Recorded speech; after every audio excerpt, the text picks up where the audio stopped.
जो टॉपिक है that is spherical mirrors और उसके रिगार्डिंग बेसिक टर्म्स जो हैं आज हम लोग पढ़ेंगे वही। तो सबसे पहले स्फेरिकल मिरर होता क्या है उसके बारे में बात कर लेते हैं। अब ये कोई नया टॉपिक तो है नहीं आपके लिए। नया तो इसके अंदर होने वाले जो मैकेनिज्म हैं, जो प्रोसेस हैं, वो होंगे आपके लिए नए। तो समझ रहे हो, जो प्रोसेस होंगे ना वो आपके लिए नए होंगे। तो चलिए आइए शुरुआत करते हैं स्फेरिकल मिरर की डेफिनेशन से। किसी मिरर को स्फेरिकल कब कहते हैं, और स्वाभाविक है मिरर होता क्या है एक्चुअल में। ये तो हम प्लेन मिरर में पढ़ ही चुके हैं कि अगर आप एक थिन ग्लास ले लें, ट्रांसपेरेंट ग्लास, और उसको उसके एक हिस्से को अगर आप पेंट कर दें, और उस कोटिंग का नाम है कुछ केमिकल का, मुझे ध्यान नहीं है, जिससे वो ग्लास ट्रांसपेरेंट तो रहता नहीं लेकिन रिफ्लेक्शन नेचर का जरूर रहता है। और मिरर के अंदर आपको पता ही है कि लाइट जो है वो रिफ्लेक्ट ही होती है मिरर के अंदर, क्योंकि ट्रांसपेरेंट होगा ना। मैं आपको एक बात कह दूं, ट्रांसपेरेंट के अंदर ना दोनों प्रोसेस होते हैं। प्लीज ट्राई टू अंडरस्टैंड कि ट्रांसपेरेंट मटेरियल है तो उसके अंदर रिफ्लेक्शन भी होगा, रिफ्रैक्शन भी होगा और एब्जॉर्प्शन भी होगा। मिरर के अंदर रिफ्रैक्शन नहीं होता, मिरर के अंदर बाकी दोनों प्रोसेस जरूर होते हैं, रिफ्लेक्शन है और एक एब्जॉर्प्शन है। अच्छा, मिरर होगा ना, मिरर रेगुलर रिफ्लेक्शन, उसमें एब्जॉर्प्शन कम होता है और रिफ्लेक्शन ज्यादा से ज्यादा होता है। क्लियर? अब बारी है स्फेरिकल मिरर की।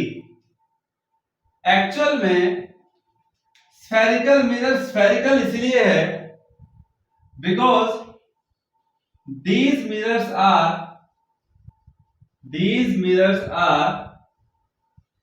the part of a sphere,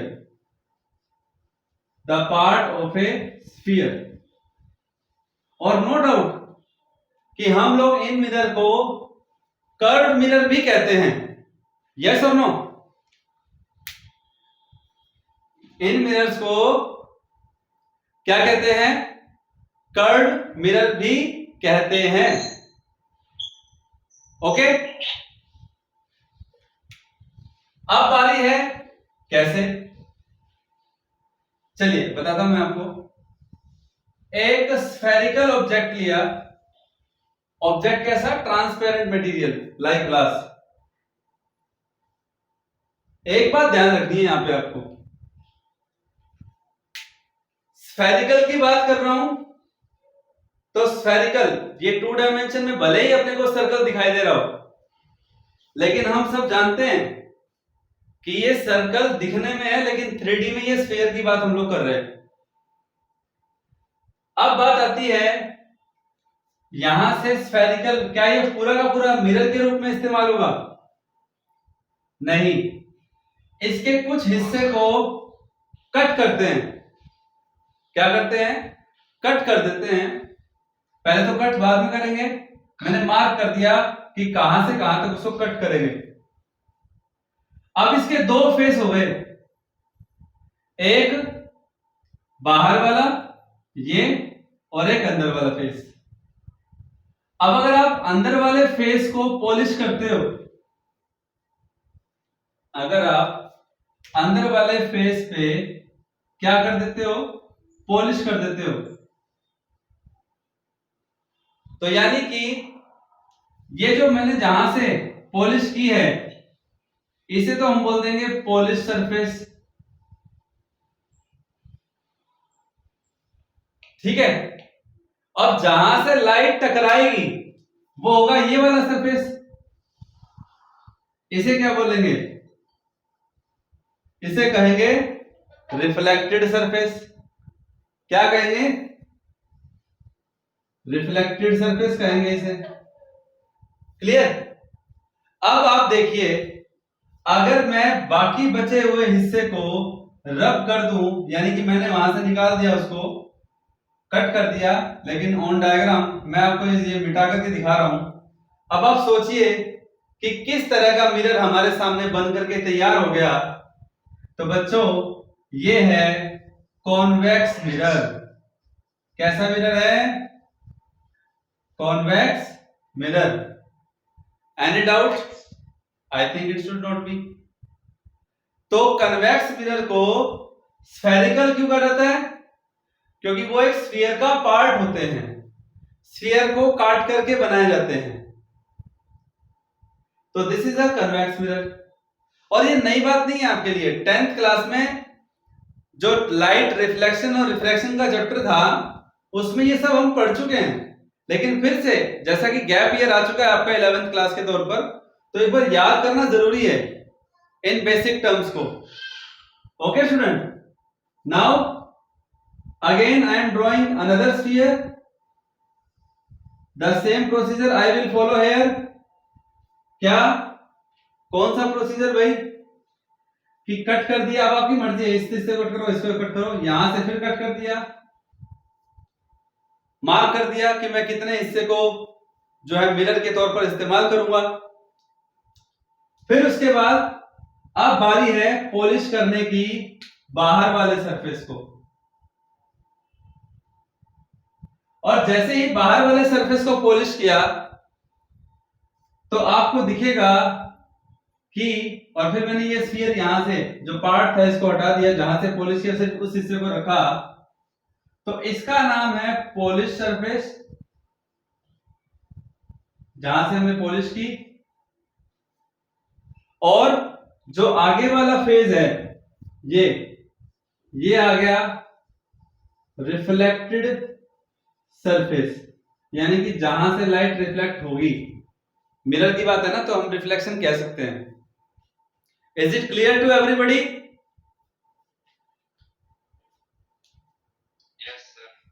which kind of mirror? ये किस तरह का मिरर है? कॉनकेव। और ये किस तरह का मिरर है? Convex. So first of all, it is clear to understand, and I think it's not very a tough topic, it's just basic that we are studying about कि spherical mirror क्यों है।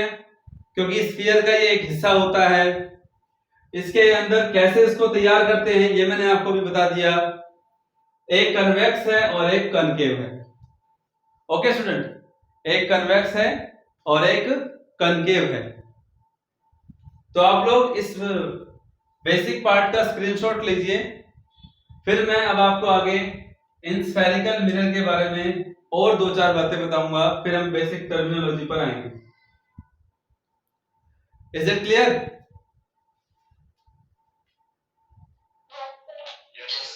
Okay, now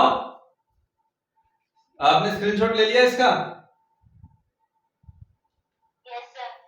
yes student, okay.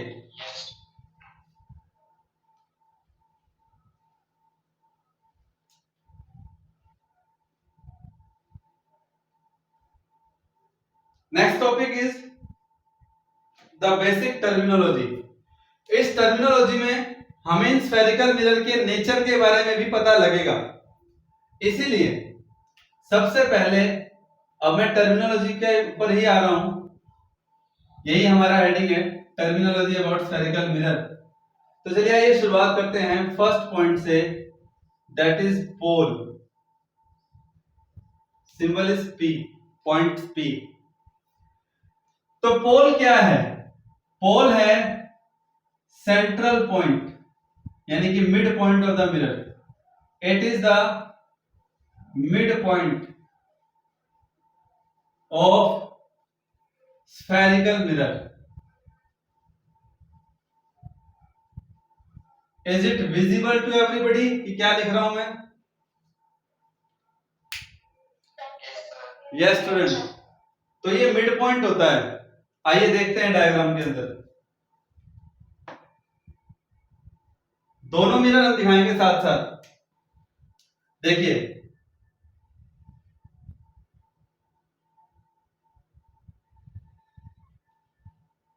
ये कौन सा mirror है? Concave. ये कौन सा मिरर है? ये भी कॉनकेव है मूर्खों। ध्यान से देखो, मैंने पॉलिश किस हिस्से को किया है।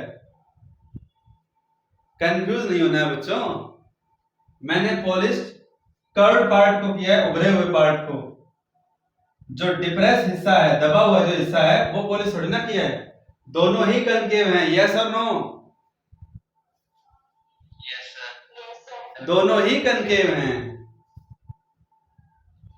मतलब आप कैसी भी लाइन बना दो, पॉलिश सरफेस को नोट नहीं करोगे? पॉलिश को नोट करना पड़ेगा ना बच्चों, कंफ्यूज नहीं होना, ध्यान रखना।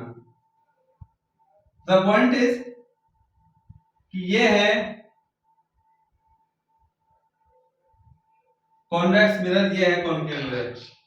और जैसा कि इसने कहा कि पोल क्या होता है? Mid point. पोल क्या होता है? Mid point. ठीक है, तो दोनों मिरर का यानी कि एक है कॉनकेव, एक है कॉन्वेक्स मिरर, ये कॉनकेव मिरर।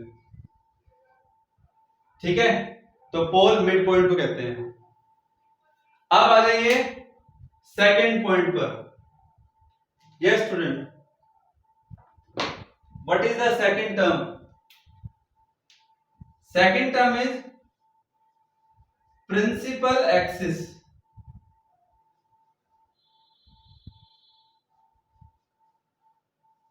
प्रिंसिपल एक्सिस तो आप सब जानते हैं, पोल से होकर और मिरर के नॉर्मल जो लाइन होती है उसे प्रिंसिपल एक्सिस कहते हैं।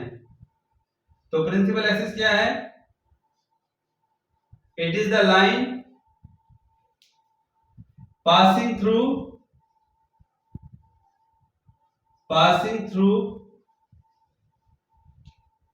pole P and normal to the mirror.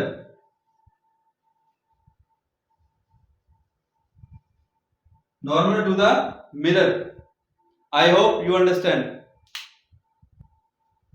Clear है? बोलिएगा। It is the line passing through pole P and normal to the mirror. Okay,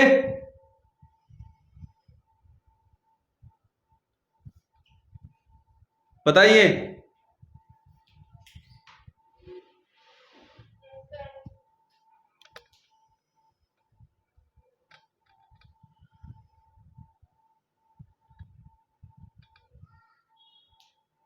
समझ में आ रहा है सभी को?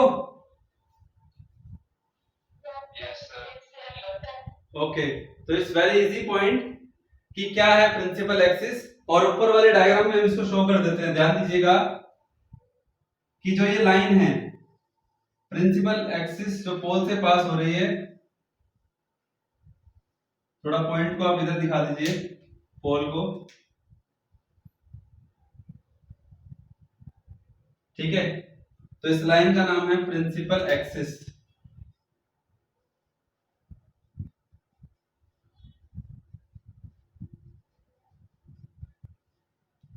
थर्ड वन, प्रिंसिपल एक्सिस के बाद थर्ड वन देखिए, that is aperture.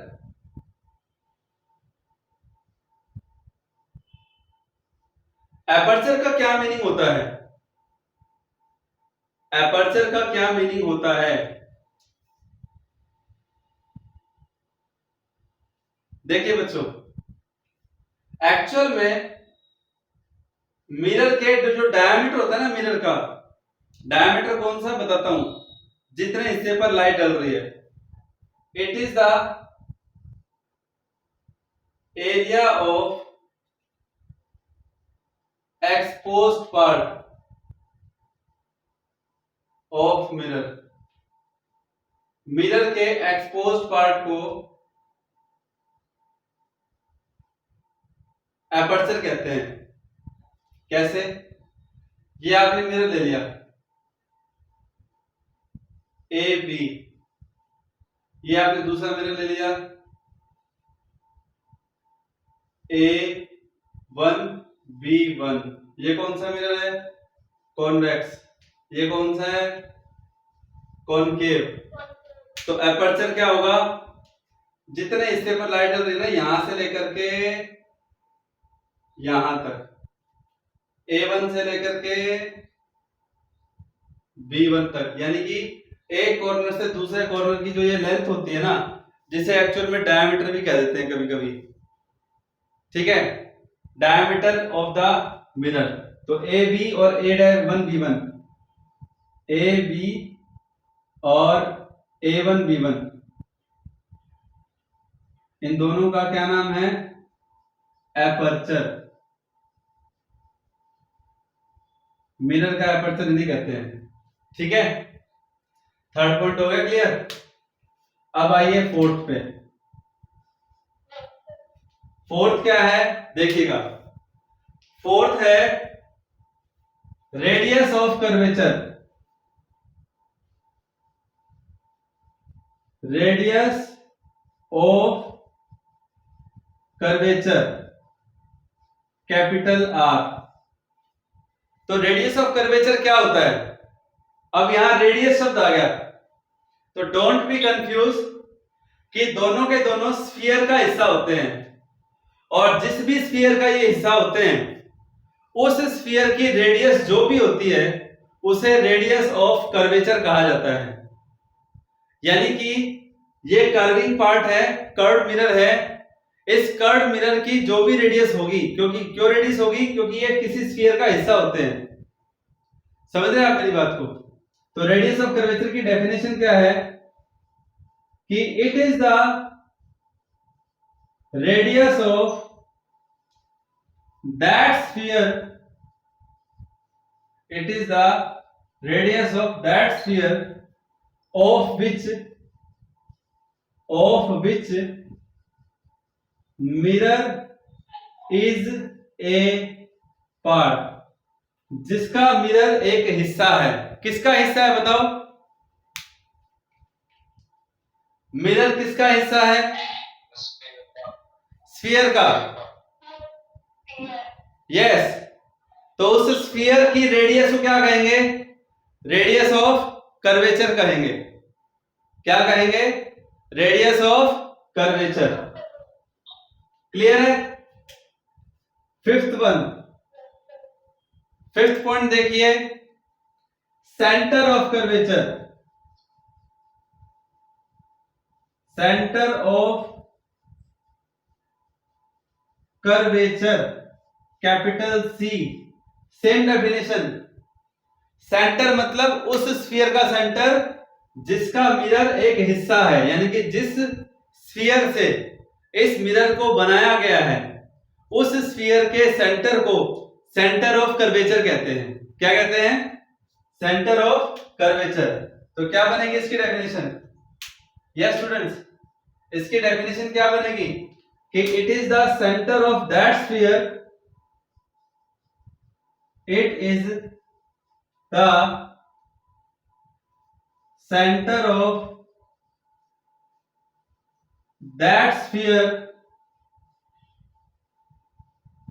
of which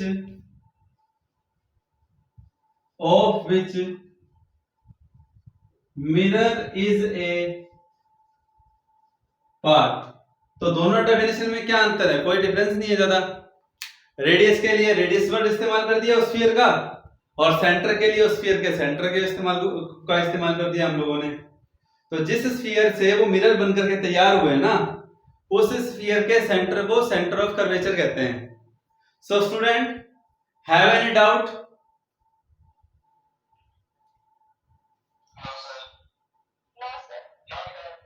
okay, take the screenshot, I am going to rub it.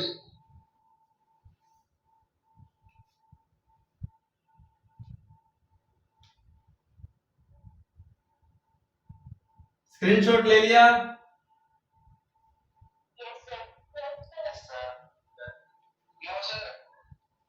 Okay okay okay.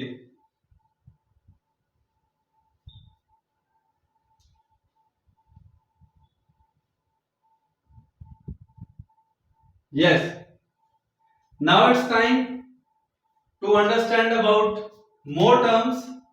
लेकिन जो फोर्थ और फिफ्थ था, रेडियस ऑफ कर्वेचर और सेंटर ऑफ कर्वेचर, चलिए आइए उसको एक बार शो कर देते हैं स्फीयर में। देखिए बच्चों, ये स्फेरिकल मिरर है, कौन सा? कॉनकेव। ये स्फेरिकल मिरर है, कौन सा? कॉन्वेक्स। अब मैं क्या कर रहा हूं, इमेजिन करते हुए इस मिरर के जिस स्फीयर से बना है उसे पूरा कर रहा हूं।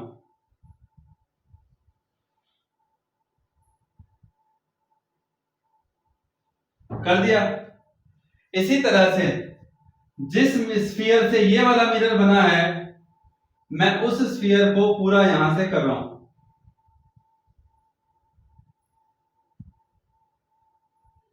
क्लियर? अब आप सोचिए कि ये मिरर जिस स्फीयर का हिस्सा है उसका सेंटर ये है, और ये मिरर जिस स्फीयर का हिस्सा है उसका सेंटर ये है। और जैसा कि मिरर के बीच के पॉइंट को पोल कहते हैं, क्या कहते हैं? पोल कहते हैं। तो प्लीज ध्यान से देखिएगा, ये डायग्राम अलग है, वो अलग है, मतलब वो कन्वेक्स के लिए है, ये कनकेव मिरर के लिए है, ये कन्वेक्स के लिए है। तो आप कह सकते हैं कि जब आप प्रिंसिपल एक्सिस लाइन जो ड्रॉ करेंगे तो वो प्रिंसिपल एक्सिस वाली लाइन के ऊपर ये दोनों पॉइंट आ जाएंगे। इस पॉइंट का नाम C है, सेंटर ऑफ कर्वेचर। इसी तरह से जब आप इस मिरर के लिए प्रिंसिपल एक्सिस ड्रॉ करते हैं तो प्रिंसिपल एक्सिस के ऊपर ही वो लाइन आती है, C, सेंटर ऑफ कर्वेचर। तो व्हाट इज C? C क्या है? सेंटर ऑफ कर्वेचर है, centre of curvature. Yes student, any doubt? और इस सेंटर ऑफ कर्वेचर से, गुड, सेंटर ऑफ कर्वेचर और पोल P। अब मैंने कहा ना रेडियस ऑफ कर्वेचर क्या होता है? रेडियस ऑफ कर्वेचर उस स्फीयर का रेडियस है जिससे वो मिरर बना है।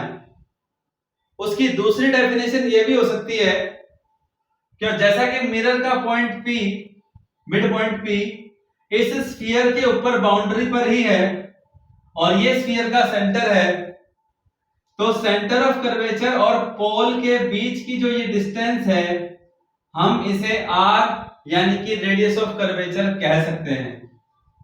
यस और नो? यस और नो स्टूडेंट्स? R क्या है? The another definition of radius of curvature कि it is the distance between centre of curvature and the pole of the mirror. अगर आपको उस डेफिनेशन में थोड़ा वो टफ लगे, याद ना हो, तो बहुत इजी रहेगा कि सेंटर ऑफ कर्वेचर और पोल के बीच की जो ये डिस्टेंस है इसे रेडियस ऑफ कर्वेचर कहा जाता है। So student, this is about radius of curvature and centre of curvature. चलिए, तो हमने 5 टर्म्स को तो पढ़ लिया। 5 हो गए, 4 हो गए, बताओ?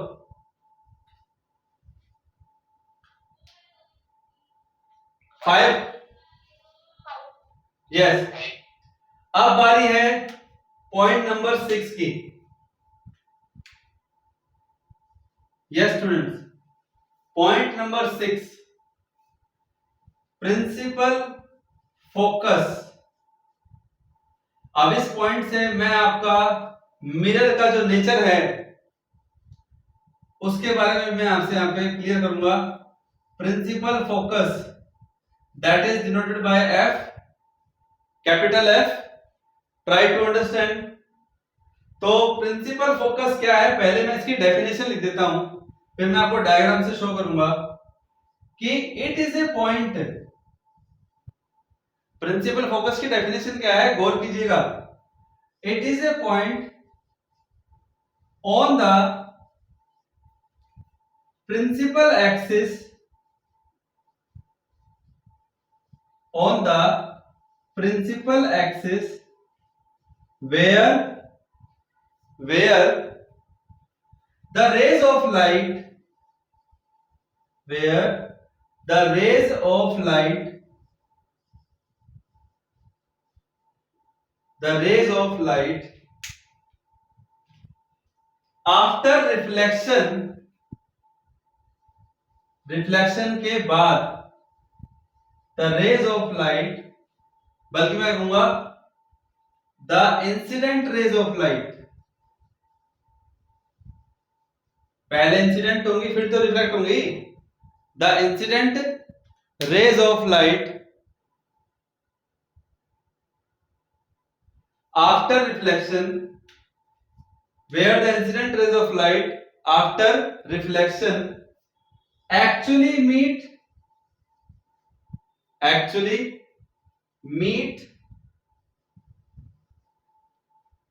ठीक है, और appear to meet। क्या मीनिंग होता है इसका कि रिफ्लेक्शन के बाद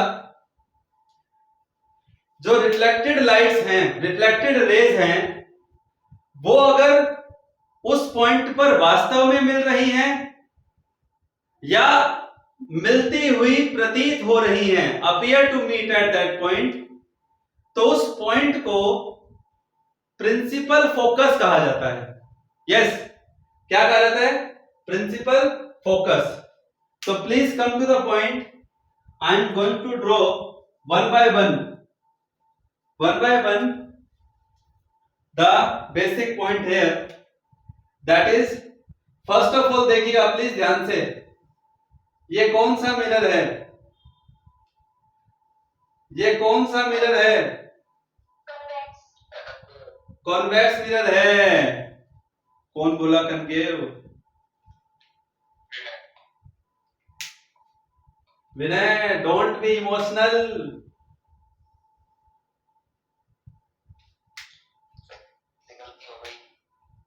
कोई बात नहीं, इमोशनल भी गलती होती है, जो इमोशन से भरे होते हैं। पी पॉइंट, पी क्या है, पोल, पी क्या है, पोल, ठीक है।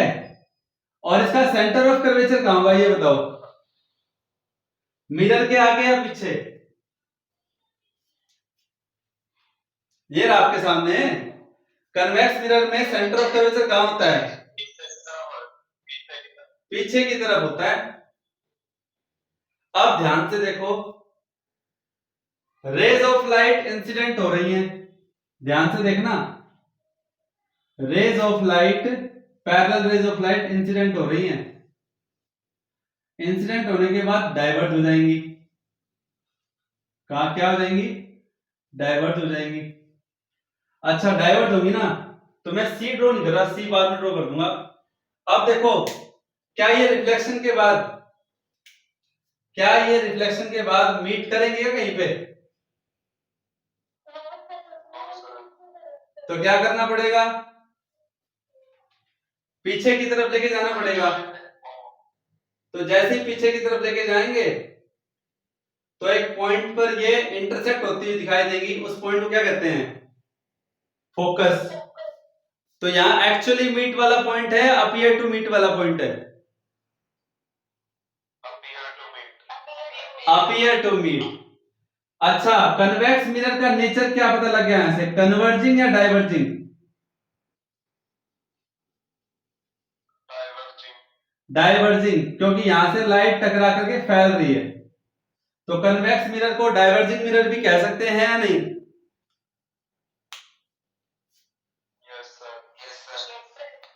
बिल्कुल कह सकते हैं। अब आ जाइए नेक्स्ट पे, नेक्स्ट पे कौन है, कॉनकेव, ठीक है जी, कॉनकेव आ गया, ये हो गया प्रिंसिपल, ना सॉरी पोल हो गया, ये प्रिंसिपल फोकस नहीं। अब यहां देखो, पैरेलल रेज आ रही है, और रिफ्लेक्शन के बाद एक पॉइंट पर एक्चुअली में मीट कर रही है कि नहीं कर रही,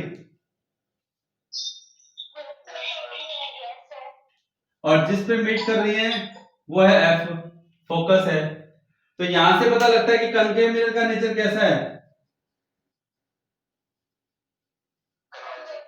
कन्वर्जिंग।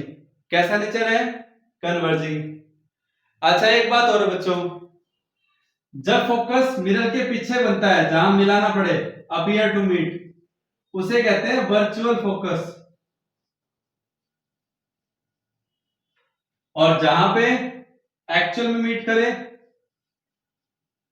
क्या बोलते हैं, रियल फोकस, रियल। और बेटा जहां ये रिफ्लेक्टेड रे एक्चुअल में मीट करती है ना, तो इमेज भी रियल ही बनती है। और जहां अपीयर टू मीट वाला पॉइंट होता है ना, वहां इमेज भी वर्चुअल ही बनती है।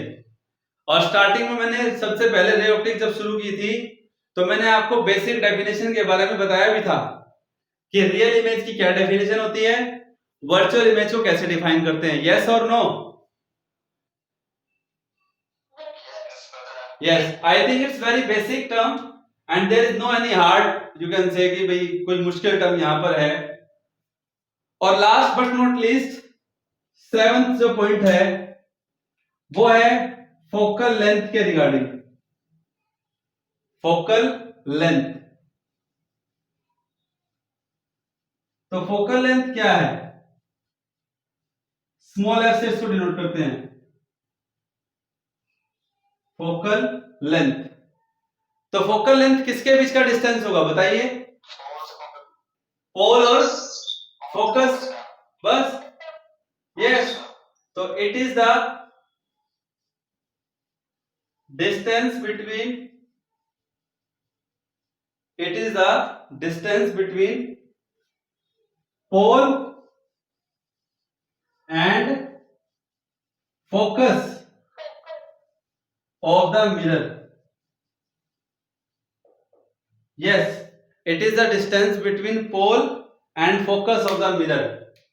तो ये क्या हो गया बच्चों, फोकल लेंथ हो गई, ठीक है।